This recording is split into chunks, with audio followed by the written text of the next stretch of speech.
apa Mas?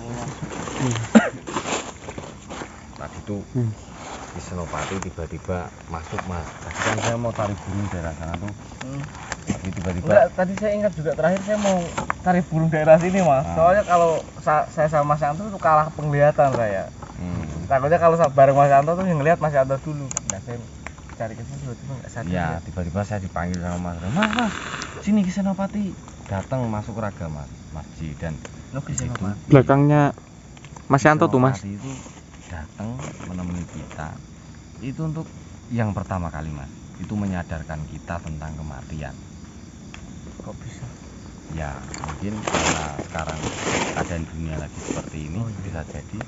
Terus untuk yang kedua, Sini Mas. beliau itu memberitahu atau mengasih pelajaran banyak pada kita itu tentang apa ya Mas? Yang kita kan pernah ini Mas, pernah ziarah nih ke makam. Misalkan pihak keluarga kita atau saudara kita yang meninggal, kita kan nyekar tuh pas di makam. Keadaan yang disekar sama kita kan kita nggak tahu. Nggak tahu gimana perasaan mereka, karena kita ya niatnya hanya menyekar dan mendoakan. Dan beliau di situ menjelaskan semua Mas. Dan diibaratkan tuh kalau kita misalkan mendoakan kayak misalkan kemarin almarhum Budi Mas, bule masih sama masih meninggal ya. Misalkan masih nyekar di makamnya. Itu tuh perasaan bulenya masih di sana tuh senang, bahagia, tersenyum lebar dan iya saya merinding Mas. Baru dengar kali ini aku. Iya disuguhin sama malaikat itu piring yang terbuat dari cahaya ditutupi apa? Kain sutra. Itu piringnya berisi doa yang disampaikan. Disodorkan gitu. Ini kamu dikasih ini ya kalau misalkan kita ngasih makanan lah disuguhin. Jadi itu tuh putih bersih semua gitu Mas. Itu satu doa. Kalau misalkan kita doanya berkali-kali ya udah dikirim terus itu. Alhamdulillah. Dan itu yang merasa bahagia itu enggak yang kita doain juga Mas. Yang samping-sampingnya, yang sebelah-sebelahnya kan makam kan pasti berjajar-jajar tuh. Itu sebelah-sebelahnya samping-sampingnya juga ikut seneng, ikut merasakan bahagia Mas. Gitu. Jadi di Senopati tadi itu kayak ya menyadarkan kita lah. Kita jangan takut akan kematian, tapi kita mempersiapkan kematian.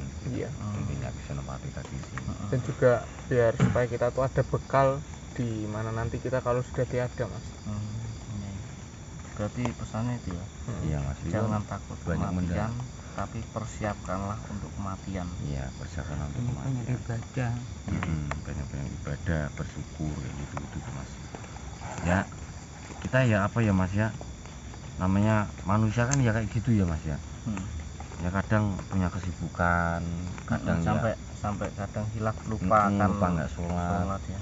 Ngapain masjid buka tas terus ngene kosong akar ngerokok ya wadah wong tuh ya bilang lah Mas Yanto lagi menjelaskan kok biasanya kayak enggak aku pengen rokok Mas Yanto aku maroh anu enggak sing anu ya habis Mas rokoknya Mas Putra mana Mas tuh sing anu nih saya ada cerita kan bungkusnya di sana ada koreknya enggak ada dong sini jadi cerita kok pakai korek. Enggak, ini buat ngibaratin. Oh gitu. Jadi ini kan ada mobil Mas. Ini kan motor. Dimana waktu itu saya pernah lihat dimana motor ini sama mobil ini tuh kayak adu banteng gitu loh. Tabrakan. Tabrakan. Lah ini yang apa namanya?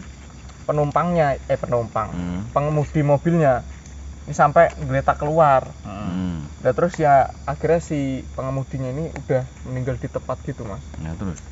Tapi sopirnya yang keluar tadi dibakar sama warga karena dia menabrak motor.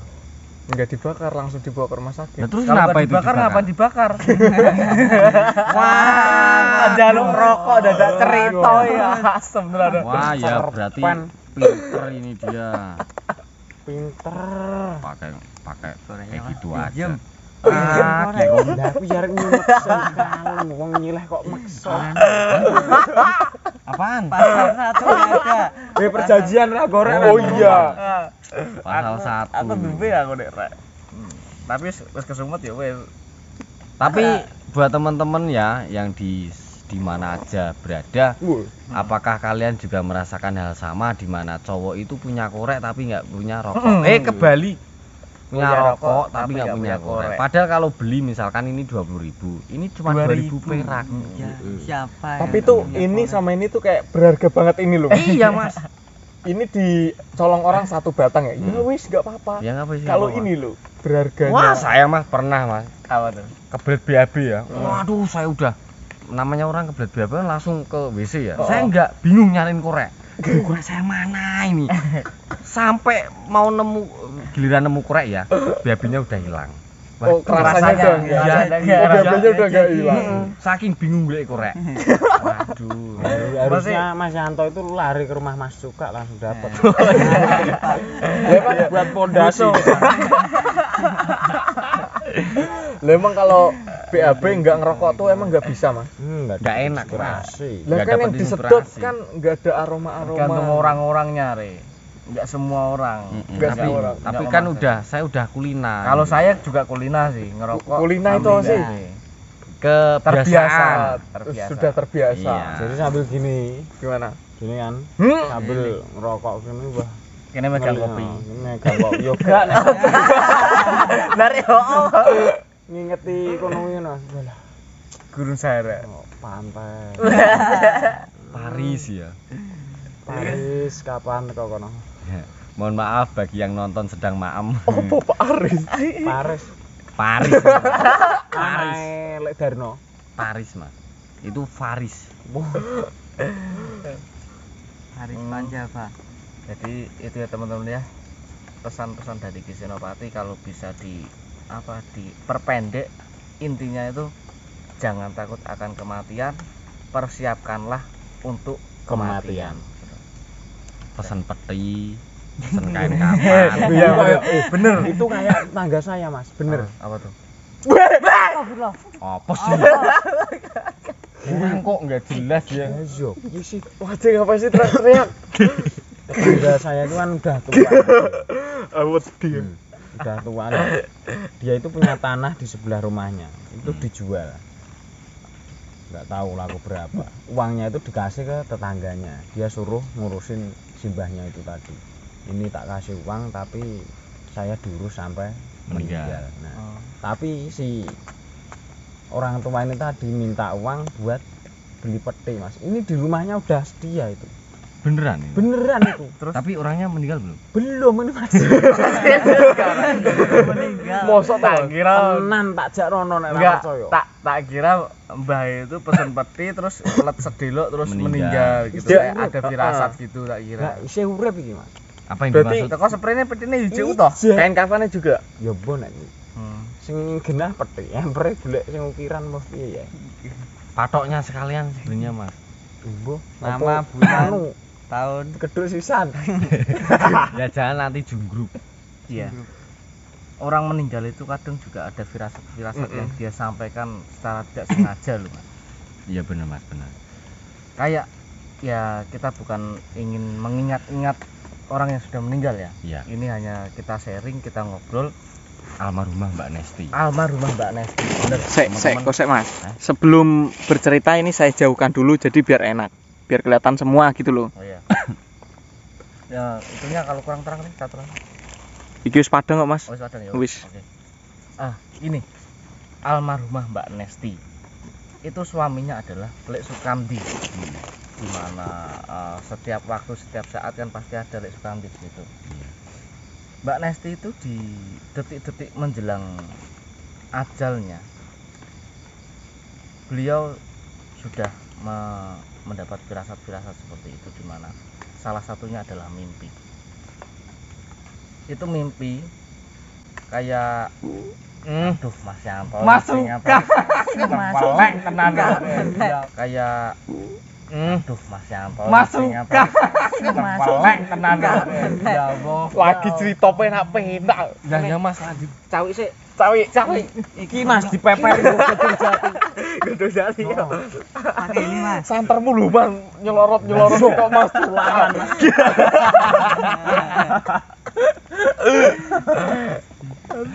Lanjut mas. Di mana di mimpi itu Mbak Nesti itu kayak menyuruh 4 orang untuk maculi tanahnya Mbak Nesti. Mosok to. Jadi Mbak Nesti itu punya rumah, sampingnya kan tanah. tanah itu juga punya Mbak Nesti. Di mana Mbak Nesti nyuruh 4 orang suruh maculi tanah itu. Dicangkulin gitu. Tapi dengan tujuan apa nggak tahu. Tapi di bagian belakangnya sini Mbak Nesti itu duduk, duduk ngeliatin orang nyangkul itu. Apakah itu tanda-tanda orang yang menggali kuburan untuk dirinya sendiri? Ya bisa jadi. Kalau mau cocok logi disangkut-sangkutin bisa jadi. Iya. Itu firasat-firasat dari Mbak Nesti. Terus ada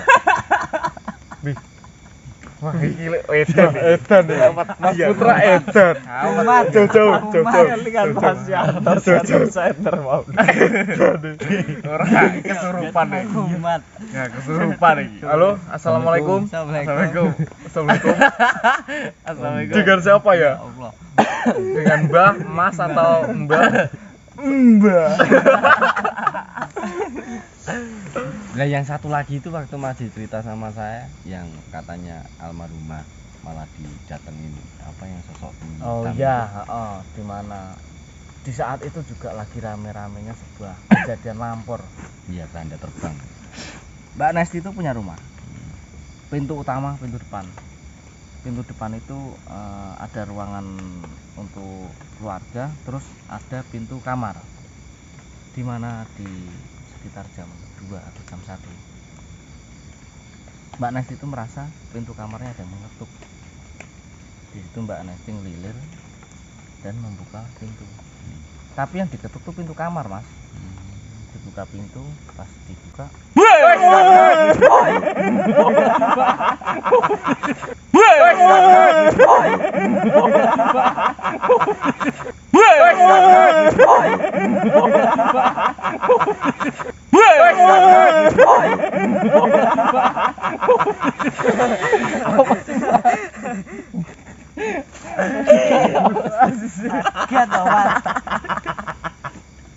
lah kan dibuka, Mas.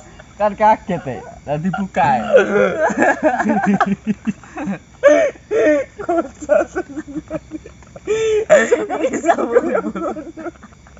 Bisa mumbul Kan bayangin ya. Ya kan lagi serius.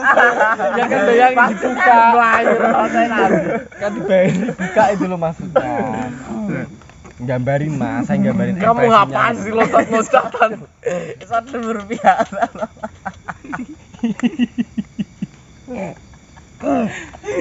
Cuman gambarin Mas biar penonton jelas waktu detik-detik membuka pintu kan pasti kan Enggak, gitu loh, tadi Mas. sengaja ya, Mas. Ya enggak, kan bukain ngek. Ya enggak, kan bukain ngek. Sumpah Mas Yanto pedus tenan sini teh yo. Telek. Mau ngising ngono. Sapi. Yo. Peper sik dong jati. Mau kok isine ngentut ae. Pas dibuka pintunya, Mbak Nesti itu merasa melihat ada sosok hitam tinggi besar di sana. Dan ya udah di situ Mbak Nesti ya mungkin setengah sadar karena baru bangun tidur kali ya. Ditutup lagi pintunya, udah tidur lagi. Ini enggak ada siapa-siapa. Enggak ada siapa-siapa. Kalau di nalar berarti sosok itu udah masuk ke dalam rumah. Kalaupun yang sosok itu kan kalau lampor kan pasti ketok-ketoknya depan rumah tuh, Mas. Nah, itu rumah Mbak Nesti itu dari kamar sama pintu utama tuh kayak berjarak gitu loh, Mas. Jadi kalau ngetok-ngetok pintu depan mungkin gak kedengeran kali. Jauh jaraknya. Nah, kok tadi itu bisa masuk ke pintu kamar gitu. Apa pintu yang depan itu kebuka? Enggak tahu, enggak Posisi kebuka gitu loh, Mas. Tengah malam ya pasti tutup tertutup ya, kunci Mas. sih. Mesti sih. Itu yang cerita siapa? Kayak Sukamti. Sukamti. Jadi misalnya kejadian malam ini, siangnya Mbak Nesti cerita ke Lek Kamdi. Tapi Lek Kamdi itu mungkin jawabannya paling kamu Mimpi. Lindur apa sih? Ngigu. Gitu. Dikiranya ngigu ya Mas. Tapi ya sudahlah, kita doakan saja untuk Mbak Nesti semoga amal ibadahnya diterima ya. Amin. Jadi kita lanjut yuk. Center komplit Mas. Komplit. Enggak bawa. Joget-getin neh ku. Lah Nih bawa. Siapa yang ngagetin orang gambarin kok? sampean ini lho get-geti. Gitu, center itu sempetnya sikil yo. Ini mana ke sana ya? Tapi Yuk. saya masih pertanyaan kenapa Mas Putra sampai lompat-lompat tuh. Enggak tahu. Iki senam jantung. Kayak foto Mas, sebelah kanan. Sebelah sana itu apa sih? Itu apa hutan Ya hutan, Mas. hutan ya. Tapi kan diselingin apa ini? Kayak tegalan gitu loh. Jalan, bukan berbesan. Bukan kendalan mungkin. Di sana itu ya. Bukan Semarangan. Semarangan tinggi-tinggi Mas. Heeh. Stoknya. Stok depan itu tinggi biasanya kalau Semarangan. Apa sih maksudnya? Oh sih, ngomong sekat.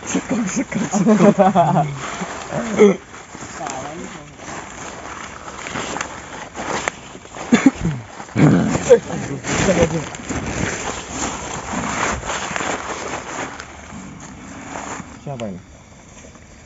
Jangan. Ini sosok ini siapa? Bagol, kamu masih ingat Bagol nggak? Bagol yang kemarin itu. Ya. Coba sana. Harusnya udah musnah sih. Kamu Bagol. Assalamualaikum. Assalamualaikum. Oh, enggak bisa salah. Dengan siapa saya berkomunikasi di sini? Panggil saja Pak Kumis. Oh Pak Kumis. Oh, baik. Pak Kumis, ada maksud apa Pak Kumis datang menemui kita dan ada pesan apa yang ingin disampaikan? Dan satu lagi, kenapa gestur tubuh Pak Kumis seperti ini tangannya? Menyembah sih. Heeh. Ngapain itu tangannya Pak Kumis? Apakah kalian melihat yang ada di belakang saya?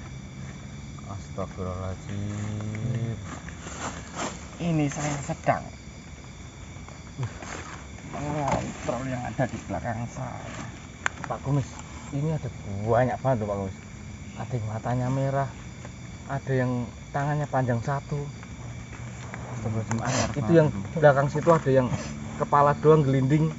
Coba kelihatan nggak di kamera ini? Kelihatan nggak Mas? Gak ada ya Mas. Tuh, kamera nggak kelihatan. Itu banyaknya. Itu dulu. Saya ambil satu persatu dari berbagai daerah. Oh Mbak, Pak Kumis. Seperti apa ya? Mengambil untuk dijadikan apa?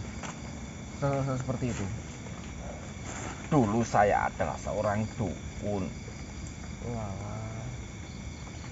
Karena saya seorang dukun, makanya saya banyak mengambil sosok-sosok yang ada di belakang saya. Itu untuk saya jadikan sarana saya.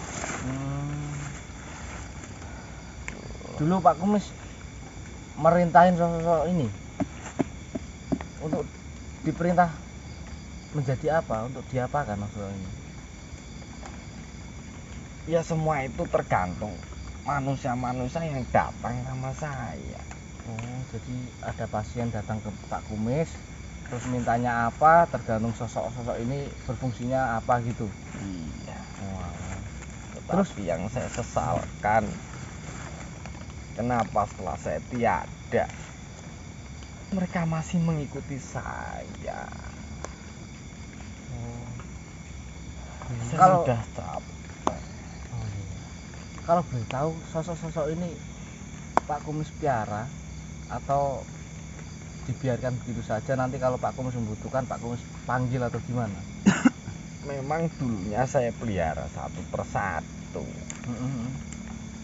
Nah, ketika saya dulu mempunyai rencana di mana ketika saya sudah tua tidak bisa apa-apa, saya mau bertobat.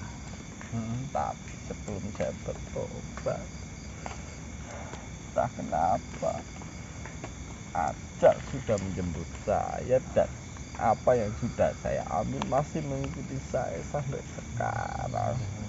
Ya baik. Iya. Tapi mereka nggak ganggu kita loh. Tidak, tapi dengan adanya mereka saya tidak bisa diterima di alam saya. Oh, jadi semacam digondeli gitu ya? Dan diikutin gitu. Oh. Saya diwajibkan menyelesaikan urusan duniawi saya. Padahal sampai sudah meninggal ya. Iya. Terus apa yang harus kita lakukan Pak Kumis? Apakah kalian anak-anak muda bisa membantu saya? Insya Allah jika Allah menghendaki kita bisa membantu apa yang Pak Kumis ingin minta dibantu. Kalau kalian memang mampu,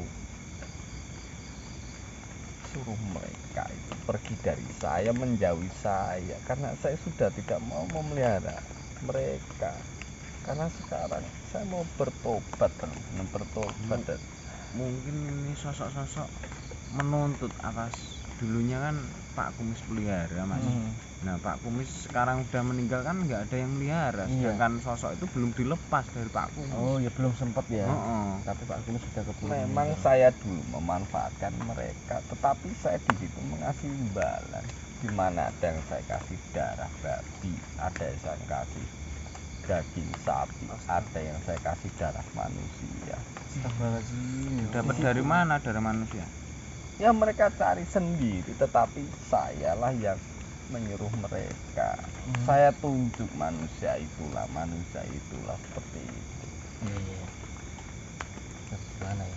Itu kan sudah perbuatan Pak Kumis ya. Iya sih. Iya memang saya pengen tahu. Tapi saya lihat Pak Kumis hatinya tulus, ingin bertobat, akan tetapi Pak Kumis belum sempat bertobat. Pak Kumis sudah menemui ajal. Oke, kalau kamu memang tulus ingin bertobat, akan saya coba satu persatu sosok-sosok yang ada di belakang Pak Kumis ini. Saya suruh melepaskan Pak Kumis dan saya jelaskan bahwa Pak Kumis ini sudah meninggal dan tidak bisa melihara sosok-sosok yang ada di sini lagi. Dan saya meminta maaf, saya tidak bisa menjawab salam. Kenapa Pak Kumis? Karena setiap saya mengucapkan kalimat-kalimat tersebut mereka akan marah. Oh iya. Jadi saya tidak berani. Enggak apa-apa. Kenapa Pak Kumis harus takut sama dia? Maksud saya agar mereka menjauhi saya. Saya tidak mau tersisa seperti ini. Untuk para kalian jin-jin yang mengikuti korin atau arwah orang tersebut, tolong kamu lepaskan korin orang ini, kasihan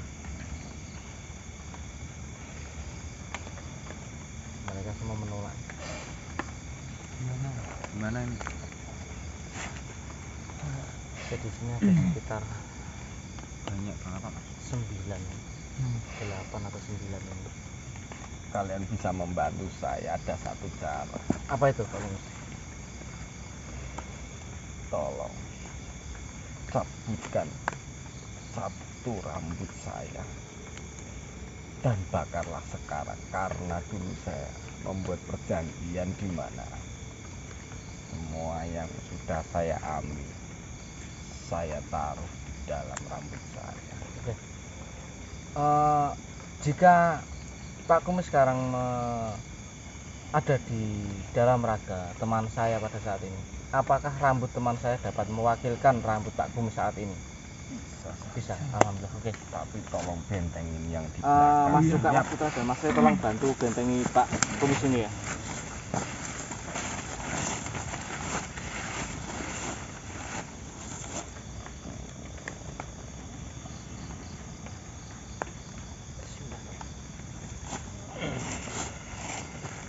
Oke, rambut sudah tercabut di sini. Saya pinjam korek satu. Tolong tahan dulu ya. Ini udah mulai mengamuk ini. Oke. Pak Kumis, ini sudah saya cabut satu rambut dari teman saya, perwakilan dari rambut Pak Kumis. Langsung bakar atau ada kalimat apa dulu? Bacakan kalimat ya. Sebisa kalian. Oke. Berarti Bismillahirrahmanirrahim.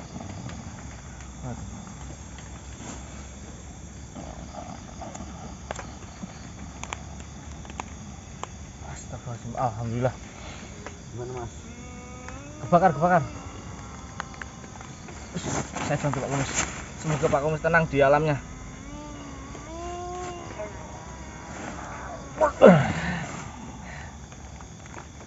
lepas semua ya? Iya mas. Pada kabur kemana mereka? Ketika hilang begitu aja mas. Gitu aja, Mas. Nggak tahu arahnya kemana.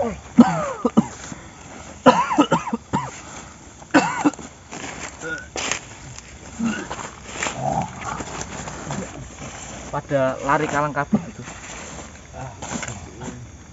Teman-teman, kita tidak menyangka didatangi oleh sosok di mana dulu dia adalah dukun. Astagfirullahaladzim. Tuh rokok saya.